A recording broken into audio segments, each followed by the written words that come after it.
Bem, pessoal, nós falamos aqui muitas coisas já sobre a questão da ciência, a improbabilidade da evolução, e agora nós vamos destacar a questão da criação. Nós podemos perceber, por exemplo, que o DNA, ele compõe-se de proteínas, mas ele reúne e organiza proteínas. Então, essa relação, dupla dificultaria em muito para qualquer pessoa que segue uma perspectiva evolucionista de que a vida surgiu pelo tempo e pelo acaso. Porque qual teria vindo primeiro? Uma coisa sem a outra seria inútil, né? Nós tivemos a experiência de Miller, onde ele achou que produziu, os aminoácidos que poderiam servir à vida, mas é sabido que nessa experiência ele contou com o seu laboratório, ele contou com toda a sua administração, e existem inúmeros aminoácidos que não são os que servem à vida. Então a questão é que aminoácido ele produziu. Ele produziu canhotos e destros. Só os canhotos normalmente é que são de serventia para a vida, exceto em seres muito pequenos. Mas no caso, o canhoto e o destro, o canhoto impede a funcionalidade do destro para a vida. Então, na verdade, descobrir alguns elementos de que se compõe a vida sem as definições, sem a organização, sem a informação, sem a ordem, não significa muita coisa, não. E o que ele fez se assemelha mais ao design inteligente. Ele julgou como era a Terra no princípio, segundo suas próprias especulações, achou que havia relâmpagos e simulou lá com eletrodos produzindo faíscas, achou que não tinha oxigênio na atmosfera, ninguém nunca soube que isso possa ter existido, mas ele tirou para que pudesse dar o resultado por ele esperado. Dizer que ele, tendo produzido aqueles aminoácidos, mostrou que a vida poderia ter surgido por acaso, seria a mesma coisa de dizer que uma pessoa que foi no mercantil, comprou os ingredientes de um bolo, pegou a receita do bolo, seguiu e fez o bolo, provou que o bolo poderia ter surgido espontaneamente. É a mesma coisa, né? Então, tanto uma coisa como a outra são absolutamente ilógicas. Em relação à questão do chimpanzé, alguns dizem que tem uma semelhança a nível molecular com o ser humano de 98%, 99%, né? Um intervalo entre 98% e 99%, e diz, está vendo? Mas se você pegar, por exemplo, espécies de sapos, são todos sapos, mas a diferença entre eles é maior do que entre um mamífero e outro, como um morcego e uma baleia. Por outro lado, o homem compõe-se de 98% de água, a 99%. A mesma coisa de uma melancia. Tem muita semelhança, entre um homem e uma melancia, né? Então, a questão não é a quantidade, a questão é a qualidade. E esses 2%, 1%, pode dizer tudo, né? Porque a qualidade é que faz a diferença desse elemento diferencial. Bem, em relação à criação, nós percebemos pela Bíblia que Deus criou o mundo pela sua palavra, de onde nós concluímos que a informação antecede a matéria. A ideia dos evolucionistas é de que a matéria veio primeiro, e não se sabe como ela se auto-organizou, através de uma informação que, não vindo de fora, teria sido ela mesma que produziu. É interessante que os gregos acreditavam que a matéria era eterna. A ideia da criação ex nihilo, quer dizer, do nada, é uma ideia judaico-cristã. Os gregos acreditavam que a matéria era eterna, mas os gregos acreditavam que a organização da matéria tinha que ter vindo de um Deus. né? Platão denominava de demiurgo, era o Deus organizador. Quer dizer, para eles até se admitiria a matéria vindo desde tempos imemoriais, mas para ela se organizar tinha que ter inteligência, né? Tinha que ter inteligência. Então, a matéria não se auto-organizou. A vida não veio da não-vida, né? Mas a informação é que veio primeiro, e a informação é a palavra de Deus. Deus disse, haja luz e houve luz. Então, a palavra não apenas criou a matéria, mas a organizou.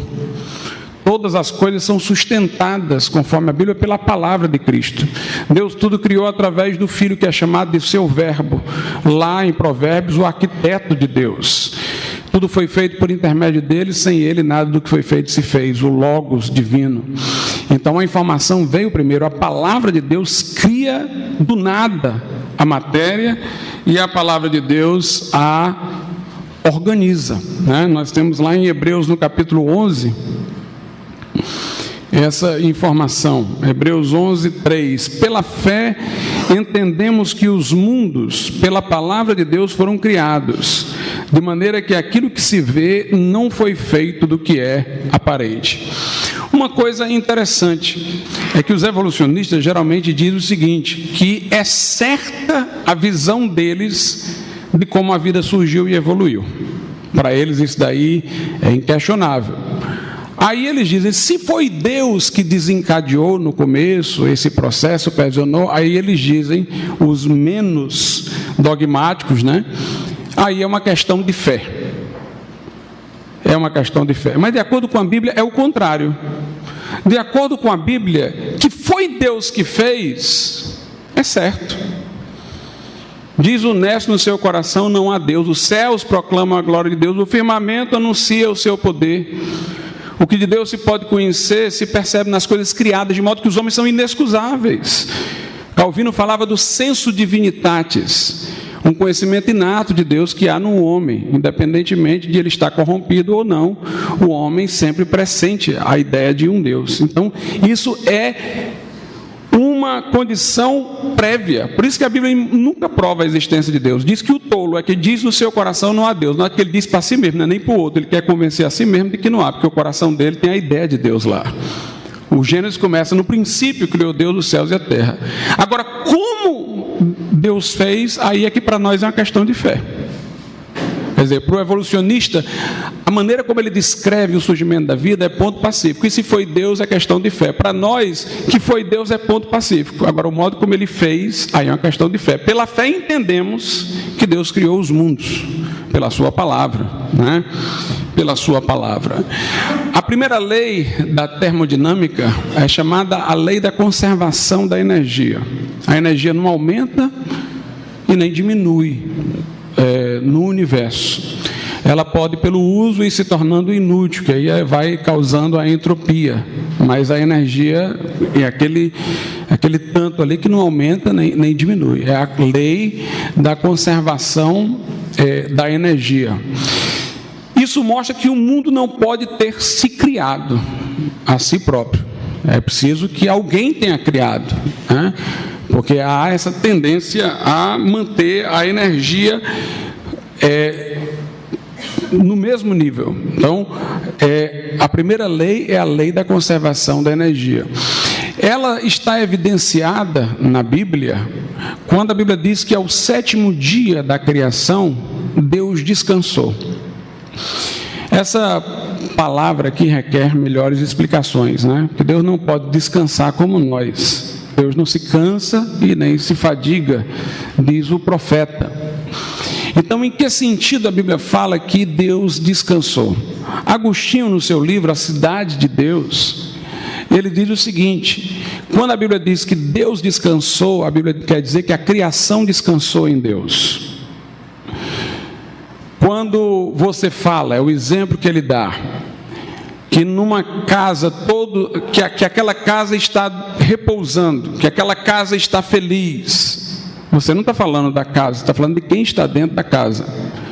Então, quando a Bíblia diz que Deus descansou, é que a criação, né, que está em Deus, porque Deus a tudo preenche e transcende, Ele enche os céus e terra e transcende céus e terra. Então, a criação repousou, se estabilizou em Deus. Aliás, essa linguagem na Bíblia, pela qual você fala da criação e na verdade a Bíblia está falando como se Deus descansasse, mas foi a criação, ela é muito comum. Viu Deus que o homem estava só. Será que Deus não sabia desde o princípio que não era bom o homem estar só? Que sabia desde o princípio que não era bom para o homem estar só? Sabia. O viu ali quer dizer que o homem é que percebeu. Na verdade, o que a Bíblia quer dizer ali é que Deus levou o homem, por analisar os animais, a perceber que cada um tinha macho e fêmea e ele não tinha. Então o homem se angustiou, porque sentiu a falta da sua parceira. Então, na verdade, Deus não viu em si que não era bom o homem estar só, como se ele não soubesse, mas ele viu a angústia do homem que se sentiu só. Ele viu no sentido de dar atenção ao que estava dentro do homem naquele momento. A gente usa muito essa expressão. A pessoa viu que eu estava triste, no sentido de que me notou, de que me percebeu. O apóstolo Paulo, por exemplo, na carta aos Coríntios, ele diz: nada quis eu saber entre vós, senão Cristo e esse crucificado. Na verdade, ele queria que os outros soubessem, mas era a forma de falar, uma estrutura estilística da Bíblia. Eu nada quis saber entre vós, senão Cristo e este crucificado. Ele quer dizer, eu nada quis que vocês soubessem, ou seja, eu quero saber isso daí diante de vocês, falando, mas obviamente ele já sabia, mas vai saber diante deles, expressando. Então a criação ancorou em Deus no sétimo dia, encontrou o seu repouso, a sua estabilidade. Por isso que ali se estabelece a primeira lei da termodinâmica, a conservação da energia. Em Hebreus, no capítulo 1,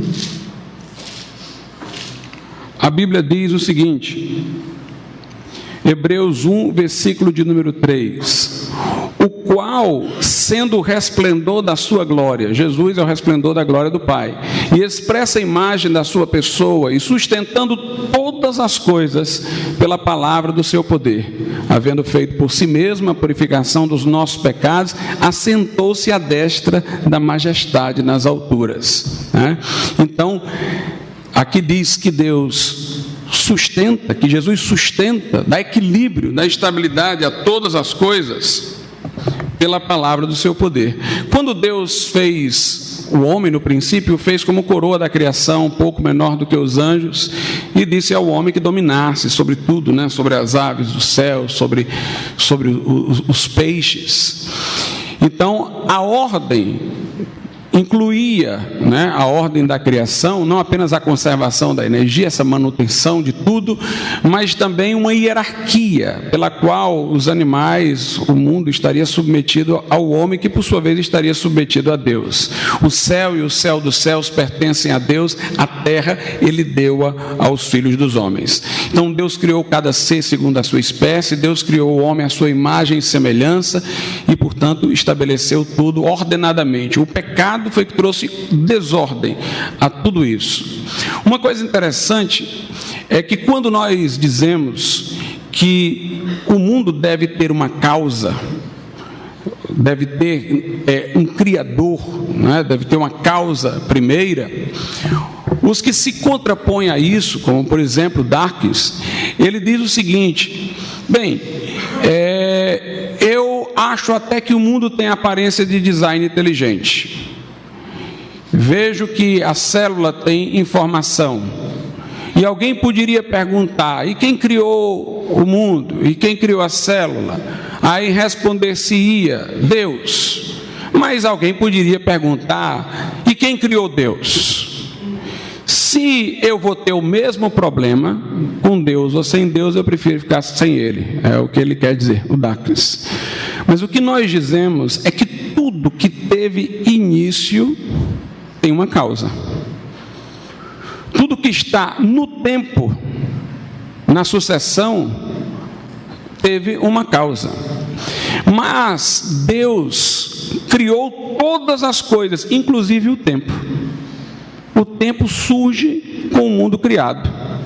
O tempo surge com o movimento e a sucessão no mundo criado. Então, tudo que está no tempo, tudo que que teve início, tem uma causa. Mas nós queremos saber qual é a causa do próprio tempo e do mundo criado, no qual o tempo está instilado. Essa causa do tempo, que é Deus, não tem sentido eu perguntar pela causa dele, porque por definição ele está fora do tempo e não tem início para que a pergunta continue. Ele é o eterno eu sou. Como dizia C.S. Lewis, se alguma coisa tivesse passado para ele, então ele não seria soberano, porque alguma coisa ele não estaria mais em suas mãos. Se alguma coisa ainda viesse para ele, então ele também não seria soberano, porque alguma coisa ainda não estaria em suas mãos. O passado, o presente e o futuro para Deus são um eterno presente. Ele é o alfa e o ômega, o primeiro e o último, o princípio e o fim. Ele não é o era nem o serei, ele é o eu sou. Lá no Apocalipse ele diz: eu sou aquele que é, que era e que há de vir. Primeiro ele diz é, ele concentra o era e o há de vir no seu eterno agora, no no presente. Então Deus está fora do tempo. Isaías diz: ele habita na eternidade. O salmista diz: de eternidade em eternidade tu és Deus. Para ele, 1000 anos é como um dia é como 1000 anos. Para ele, 1000 anos, diz o salmista, é como ontem. Ou seja, 1000 anos para frente é como ontem. Porque para ele o tempo não conta. Ele está fora do tempo. Ele é atemporal. Imagine um grupo de pessoas caminhando. Você olha para trás, tem os que ainda não passaram de você. Olha para frente, tem os que já passaram. Simbolicamente falando, imagine Deus no helicóptero de cima. Ele já viu todos. Ele sabe o que está atrás, o que está na frente, o que vem depois. Mas ele vê todos em um só momento. Então Deus está fora do tempo e, por definição, Deus não tem causa. Perguntar pela causa de Deus é a maior bobagem. Porque quando nós dizemos que tudo tem que ter uma causa, inclui o próprio tempo. Então a causa do tempo não pode ter tido início para que tenha uma causa, se é a causa do próprio tempo. Acabou-se. Né? Então, Deus é o Criador de todas as coisas, criou pela sua palavra, fez a matéria via a existência do nada, deu ordem pela sua palavra, estabilizou a criação, é a primeira lei da termodinâmica, e criou um mundo organizado com a terra e os outros seres criados sujeitos ao homem, e o homem deveria ser sujeito a ele mesmo. Tem uma questão que também se coloca, eu acho que vai ser um pouquinho especulativo aqui do ponto de vista filosófico, mas eu acho que vale a pena falar. Tem uma discussão que alguns dizem assim: olha, por que a gente não pode imaginar um universo sem começo, eterno para o começo e eterno para o fim? Porque um universo eterno, no sentido de sem começo, é contra-intuitivo. Nossa intuição é procurar a causa e chegar em algum ponto. A criancinha mesmo, ela pergunta: isso, por quê? Por quê? Por quê? Mas ela quer chegar em algum lugar em que ela vai ancorar e que vai terminar. Alguém diz: mas nós não podemos imaginar o infinito para frente? Os crentes salvos pela graça não existirão para sempre no céu? Mas veja a diferença. Se eu imaginar para trás, seria um infinito real, né? Pega aqui a métrica dos números, está aqui o zero, aí tem -1, -2, -3, infinitamente. Seria um infinito real porque já teria acontecido, né? Então seria um infinito real. O infinito real é inconcebível para o passado. Você imagina o seguinte: tire os números ímpares, fica só os pares, continua infinito. Então não muda nada. Acrescente, depois de ter tirado os números ímpares, alguns números pares, continua infinito. Você tirou os números ímpares, ficou tão infinito como quando eles tinham. Aí se você tirar o infinito de pares, não sobra nada. Veja como a matemática fica cruel nessa hora, né? O William Lane Craig é que estabelece esses argumentos para mostrar que um infinito real, que já aconteceu, já consumado, não existe. Existe o infinito potencial, que é o para frente. Ele ainda não existe. O que existe é que existe o hoje, existe o amanhã, existe o depois da manhã, e eu tenho a expectativa só de continuar, mas ele ainda não existiu. Ele está existindo a cada momento, né? Então, por isso que nossa mente exige uma causa para começar, porque o infinito real para o passado é inconcebível, embora seja concebível o infinito potencial para o futuro. A segunda lei da termodinâmica revela o estado do mundo depois da queda, que é a lei da entropia, né? Que as coisas tendem a uma desordem, a uma desorganização, e aí já é fruto da queda. E se há entropia, então teve começo. Porque se o mundo está hoje desordenado, ontem estava menos desordenado, anteontem estava menos desordenado, vai ter que chegar um dia em que ele estava ordenado e que essa desordem começou. Então, a lei da entropia também revela que houve um início, que houve um começo. A lei da entropia, ela é muito forte para combater a evolução. Porque a evolução presume um progresso, um caminhar para a complexidade, né? Mas a entropia mostra que as coisas tendem para a desordem, para a desorganização, e não para uma ordem de complexidade. Se a vida tivesse surgido na água, dificilmente se formariam aqueles elementos necessários para a vida, por causa da hidrólise, da quebra pela água. A água toda hora iria quebrar aquilo ali. A vida não tem condição de se organizar sem uma informação que venha da vida inteligente. O que nós vemos é um decaimento. Você tem uma casa, deixa de cuidar dela, ela começa a rachar, a ter problemas, a ter outras coisas, né? Por exemplo, a lei da entropia é um problema até para o Big Bang. Porque o pessoal que defende o Big Bang tem um incômodo enorme em dizer que o mundo teve princípio. Porque dizer que o mundo teve um princípio leva a perguntas: e por que é que desencadeou o começo? O que é que fez a coisa explodir? O próprio Big Bang já é o oposto da entropia. Como é que de uma explosão vem ordem, né? Explodir, alguém já viu você explodir uma casa e vir uma ordem da explosão? Quando você mata um mosquito, todos os elementos necessários para a vida estão lá no mosquito esmagado. Por que que não se reorganiza? Por que que não surge vida dali? Né? Se todos os elementos estão ali, sendo que você esmagou e tirou a vida dele, mas está tudo ali para se organizar de novo. Né? Mas a tendência é para decomposição, não para uma reorganização. Né? Não para uma reorganização. Então, os que defendem o Big Bang, hoje eles estão defendendo Big Bang sucessivos. É como se houvesse um Big Bang, aí o mundo contraísse, aí vem outro Big Bang, contrai, outro Big Bang, contrai. Então, existem eternos Big Bang desde o passado. Então, nunca teve o início. Eles estão tentando conciliar o Big Bang com a ausência de princípio. Mas, no primeiro Big Bang que tivesse acontecido, já entrava em vigor a lei da entropia. Pela lei da entropia, esses Big Bangs eram para perder a força e acabar. É como uma bola. Eu lanço aqui uma bola, ela caiu no chão, ela levanta, já o pulo dela é menor.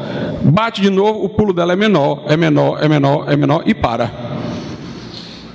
Então, se houvesse sucessivos Big Bang, a cada um deles ia perdendo força e desapareceria do mesmo jeito. Quer dizer, a lei da entropia, ela cria uma dificuldade enorme para quem é evolucionista e nos favorece em muita coisa.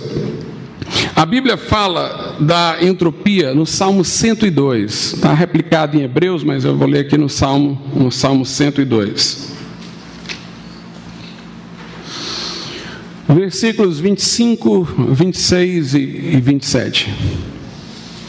Desde a antiguidade fundaste a terra, e os céus são obra das tuas mãos. Eles perecerão, mas tu permanecerás. Aquela história de que Deus está fora do tempo, né? nem muda e nem envelhece como o mundo que está sob a lei da entropia. Está tanto mudando porque é temporal, como envelhecendo por causa da entropia.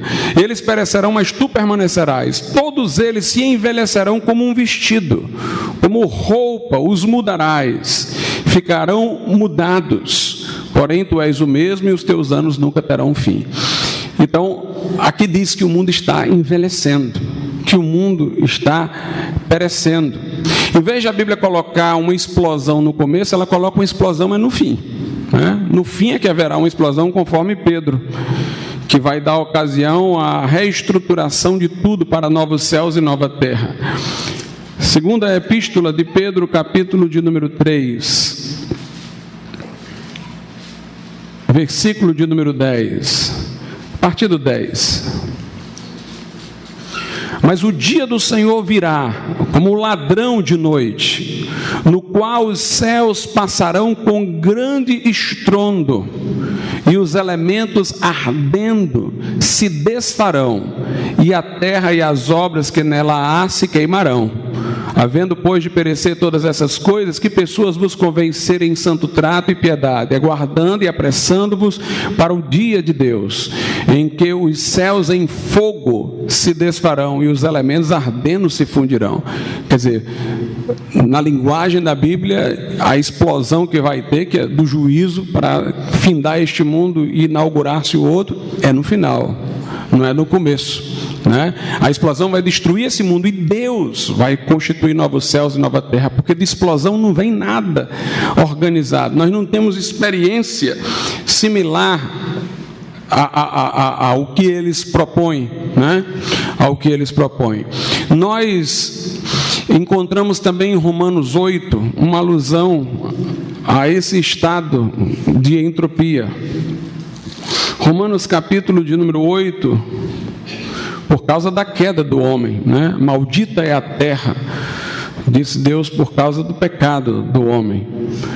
Romanos 8, a partir do versículo de número 18. Porque para mim tenho por certo que as aflições deste tempo presente não são para comparar com a glória que em nós há de ser revelada, porque a ardente expectação da criatura espera a manifestação dos filhos de Deus. Porque a criação ficou sujeita à vaidade, não por sua vontade, mas por causa do que a sujeitou, ou seja, do homem que sujeitou a criação à vaidade pelo seu pecado, na esperança de que também a mesma criatura será libertada da servidão, da corrupção, para a liberdade da glória dos filhos de Deus. Porque sabemos que toda a criação geme e está juntamente com dores de parto até agora.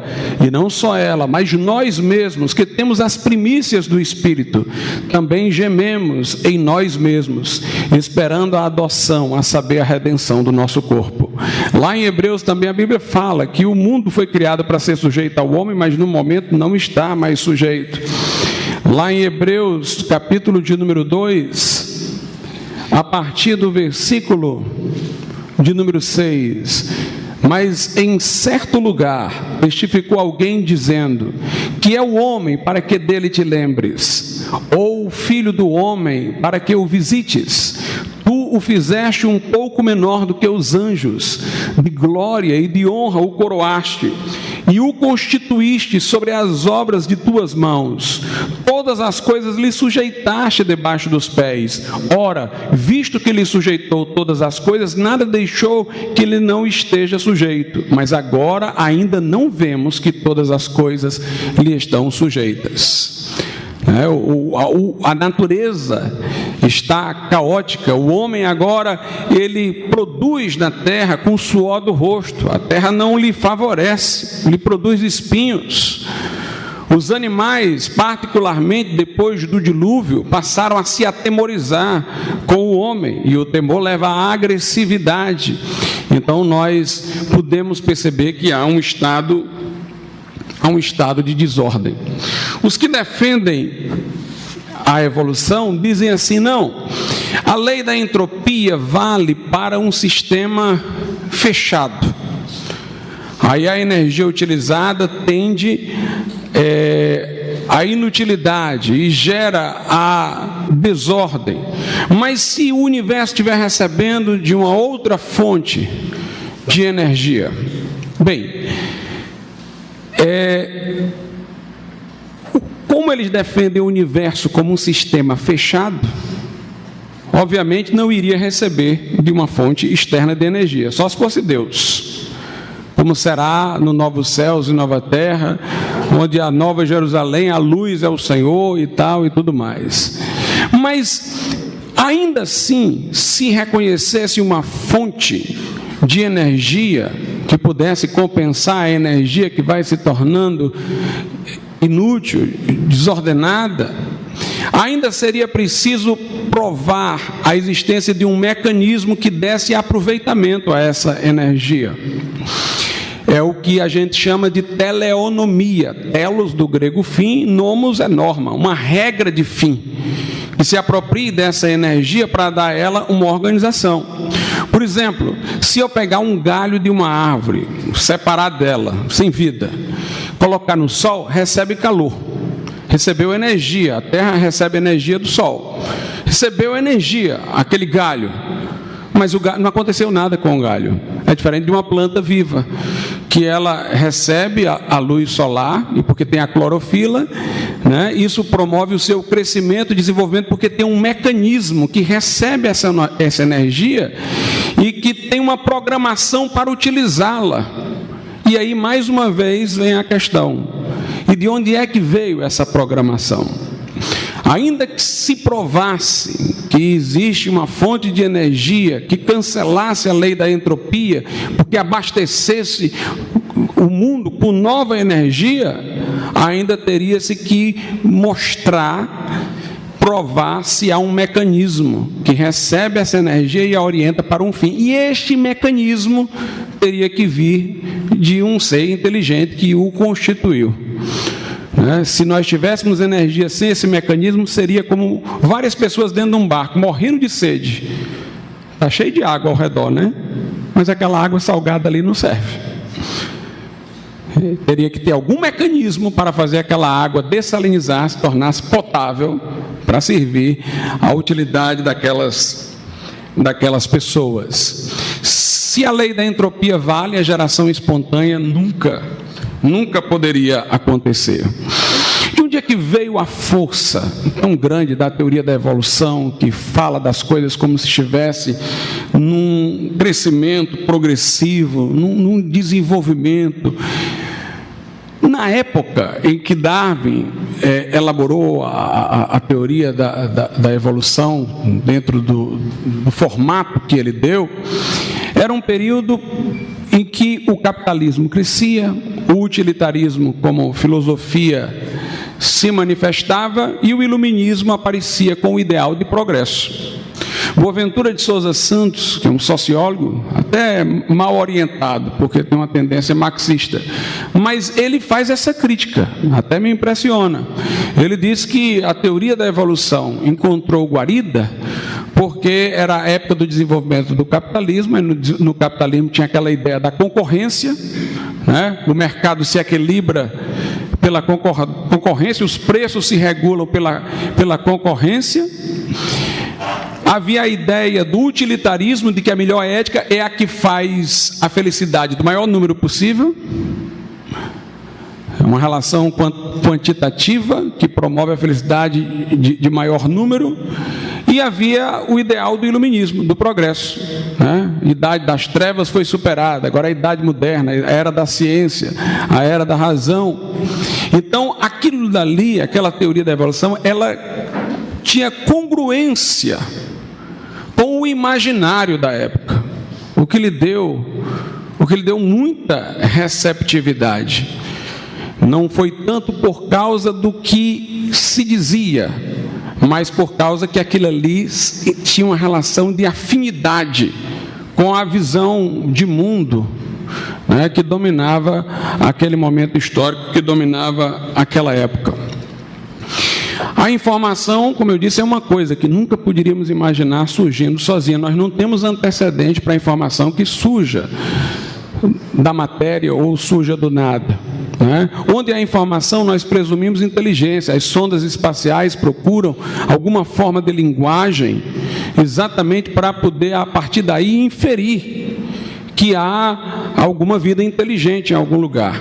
E por que é que eles fazem isso? Para tentar descobrir vida inteligente no espaço, e não reconhecem que o DNA, que Bill Gates dizia que era um verdadeiro software, era um conjunto impressionante de informações. Por que não reconhece que isso é indicativo, de que um ser inteligente criou o mundo, criou o universo?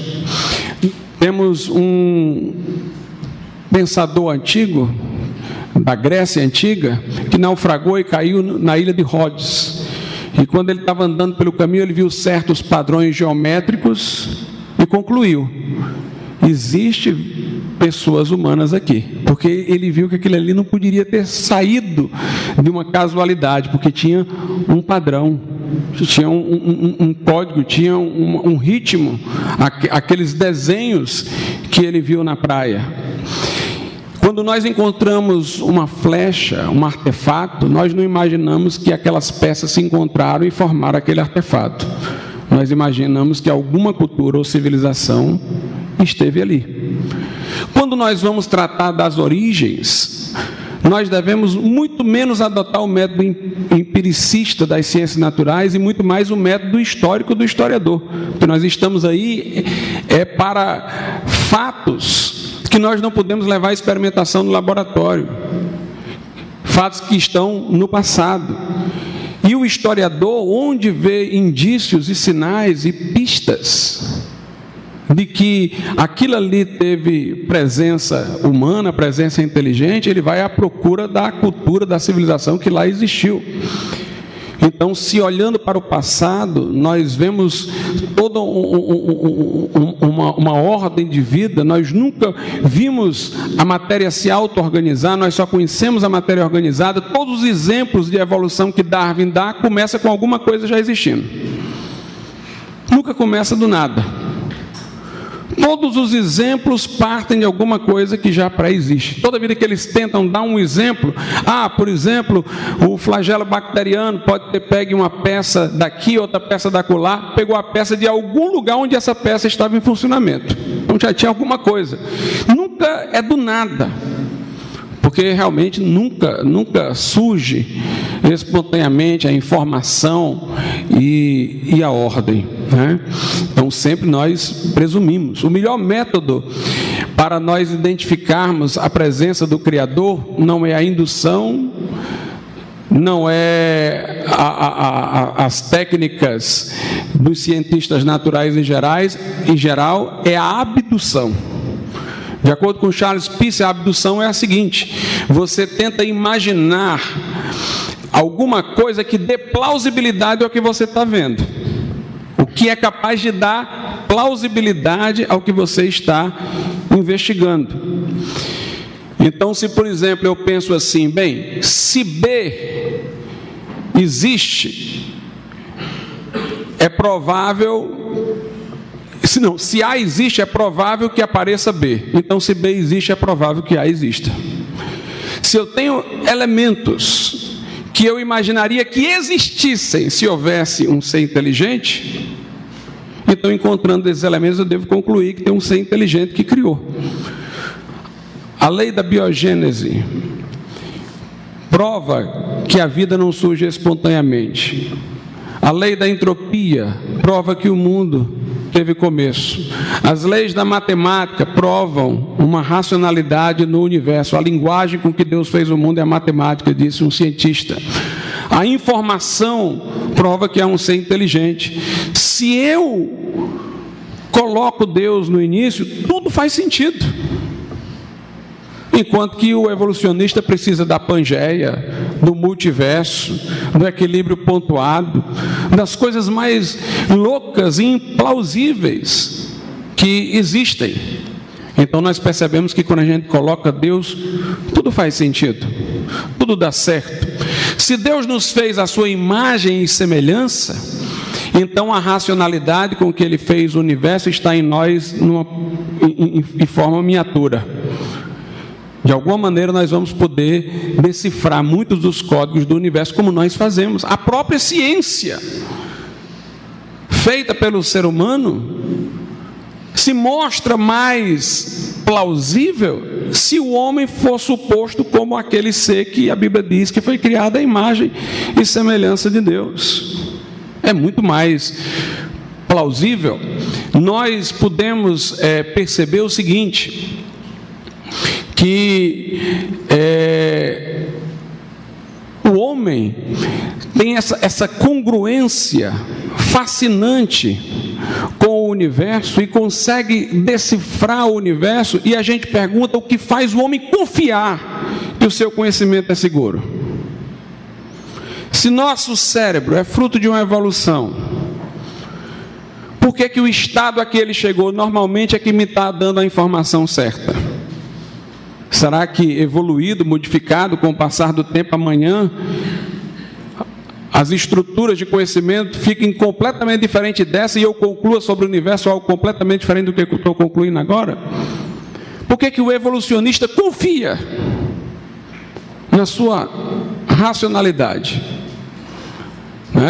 Se o que está acontecendo na mente dele enquanto ele pensa é só uma reação físico-química, porque ele não é nada mais do que corpo, porque o que diferencia o seu cérebro de um chimpanzé é só uma estrutura mais complexa, que amanhã ainda poderia ser mais complexa, então o que garante que o conhecimento que ele está tendo é verdadeiro? Por que ele fala tão seguramente da teoria da evolução? Quem sabe mais evoluídos, nós não iríamos descobrir que a teoria da evolução era um mito. Como é que ele sabe disso? Todos nós pressentimos segurança na capacidade e habilidade do homem de conhecer. E isso sempre presume Deus. Uma vez perguntaram a Descartes, ele tentou provar a existência de Deus por um argumento racional. Aí você vê como Deus está sempre no começo e não só no fim.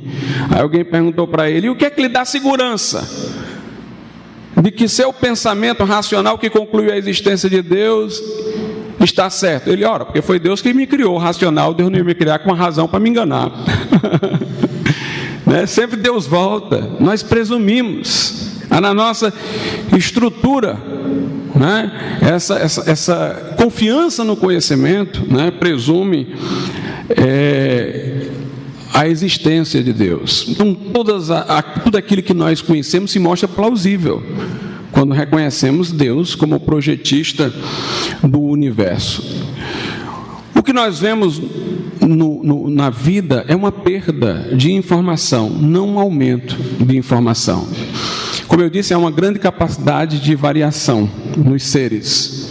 E os primeiros seres tinham uma ampla capacidade. Possivelmente havia um felino do qual vieram várias espécies. De um ancestral aí deve ter vindo o coiote, o cão e tal. Como do ser humano veio o pigmeu, o índio, o branco, o negro. Quer dizer, eles tinham uma capacidade de gerar uma grande diversidade. Com o passar do tempo, obviamente, essa diversidade iria aparecendo de acordo com o ambiente. Como eu disse, o ambiente iria ativar alguma informação latente, que no outro não precisou ser ativada, no que estava sob outras condições ambientais, o que foi ativado nesse não seria ativado, o outro seria, e aí apareceria a diversidade. A gente nota que no projeto de Deus tudo caminha da unidade para a diversidade. Já notaram isso? Os apóstolos eram o quê? Pastores, evangelistas, mestres? Não, eram tudo. Aí depois vem pastores, evangelistas, mestres, e aquele que era peculiar aos apóstolos e órgão da revelação, fica a Bíblia para substituir. Ou, através da Bíblia, eles que já estão mortos ainda falam. Então depois vem a diversidade. Então é sempre um caminhar da unidade para a diversidade. Deus cria o homem no começo, lhe dá um mandato cultural, para criar cultura, para subjugar a terra. Aí depois o homem cria harpa, cria música, cria cidades como o Caim e tal, e vai criando essa diversidade. O homem começa com um jardim e termina com a Nova Jerusalém, com a cidade, O ponto de partida lá do Gênesis é um jardim, o ponto de chegada é uma cidade. Quer dizer, Deus nos criou para essa diversidade se expressar. Mas aí não há evolução, estava tudo no potencial original. Agora, o que nós vemos é que a capacidade de variar é que foi diminuindo pela perda de informação, ou seja, pela lei da entropia.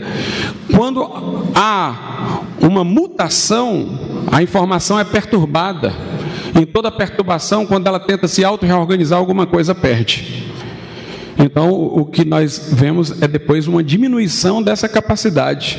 É uma perda de informação. As mutações, em vez de fazerem a evolução andar, ela faz os seres ficarem mais imperfeitos. Ela cria elementos nocivos. Ela prejudica e diminui a informação com o passar do tempo. Depois do dilúvio, ainda mais. A gente, quando lê a Bíblia, vê que antes do dilúvio o povo vivia 900 anos, né? E depois do dilúvio começa a viver mais ou menos como a gente. Se a Bíblia fosse mentirosa, se quem escreveu a Bíblia fosse um mentiroso, ele jamais ia fazer dessa maneira, né? Aí que o mentiroso ia contar que todo mundo vivia 900 anos, houve um dilúvio, e depois conta que e a idade ficou mais ou menos como agora.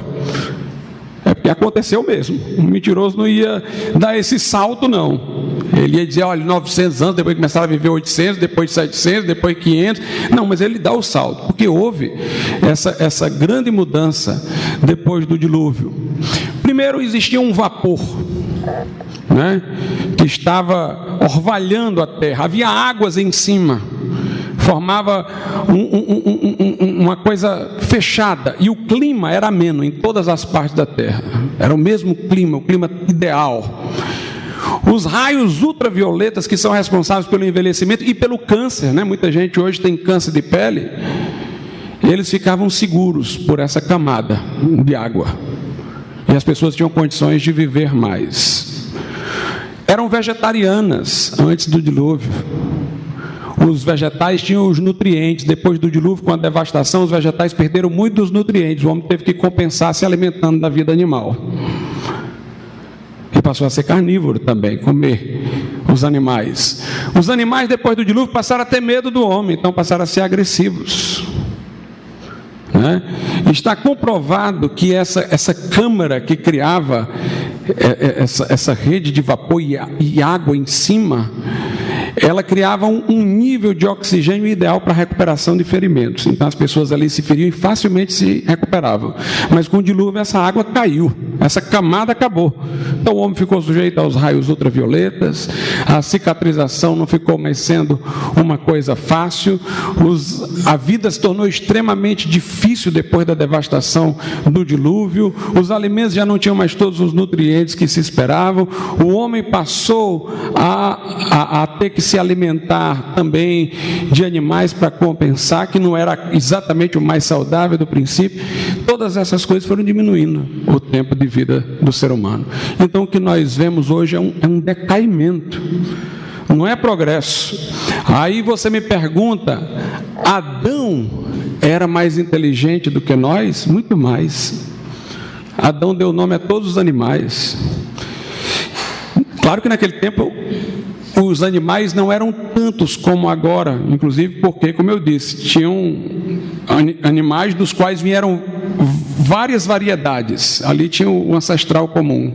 A arca coube todos os animais porque pegou os tipos básicos, né, que depois se diversificaram sobre a terra. Mas ali, no Éden, Adão deu nome a todos os animais. Uma habilidade enorme, uma capacidade de classificação enorme. A descendência de Adão, Caim, construiu uma cidade, inventaram harpa, cobre, se tornaram artífices. Eles eram inteligentíssimos. E por que é que aparentemente nós hoje temos mais tecnologia, mais não sei o que, pelo acúmulo de informações? E mais do que isso, pelo armazenamento de informações, pela imprensa, os livros, pelo computador, coisas que você passaria a vida inteira sem saber, você clica lá no botão e descobre. Então nós somos anões nos ombros dos gigantes, como dizia Isaac Newton. Mas eu digo uma coisa, depois do dilúvio muita tecnologia foi perdida. Porque os filhos de Noé Não sabiam de tudo, sabiam de algumas coisas. Outros sabiam de alguma coisa, outros sabiam de alguma coisa. Então se perdeu o acúmulo. Não havia instrumentos de armazenamento, como um computador, como a imprensa, para todo mundo ler, uma biblioteca ser feita. Então muita coisa se perdeu. Mas nós vemos que até hoje as pessoas tentam descobrir a tecnologia dos egípcios para poder fazer as pirâmides. Aquele pessoal ali não era analfabeto, não. Até hoje eles não sabem como é que faziam aquelas pirâmides, têm dúvidas sobre formas de mumificação. Os maias tinham conhecimentos matemáticos, capacidade de previsibilidade que fascinam. Então essa história de que o homem do passado era um homem lá dentro das cavernas, burrificado, à semelhança de um macaco, uma conversa. O homem era extremamente inteligente. Nossa inteligência foi diminuir por os efeitos da queda e por todos esses anos. Agora nós temos uma vantagem. É essa capacidade que temos, pelo acúmulo de informações, de criar tecnologias que armazenam o conhecimento e que a gente já passa pronto para a geração seguinte, né? Então, nós vemos que por força da entropia, o que há é uma desordem, né? Mas aquele que tem a palavra final para acabar com toda essa desordem, estabelecer a ordem, está prestes a voltar. Sabe por que o evolucionista não abandona a teoria da evolução? Porque ele teme uma outra lei da entropia, que é a que eu não falei agora. É que se fosse negar a teoria da evolução e admitir a verdade, o que é que eles fariam com as bibliotecas? Aí seria uma entropia, né? O que é que eles fariam com tudo que foi ensinado às crianças, com o sistema de educação? O que é que eles fariam com os museus? Ia ser falência, descrédito na ciência, porque exageraram nisso daí. Perda de biblioteca, reformulação violenta no sistema de educação. Então eles temem essa entropia aí, né? Mas brevemente o Senhor Jesus vai voltar, nós cremos nisso. Todas essas ideologias vão cair por terra. Enquanto isso não acontece, vamos lutar, vamos bradar, vamos tocar a trombeta em Sião, né?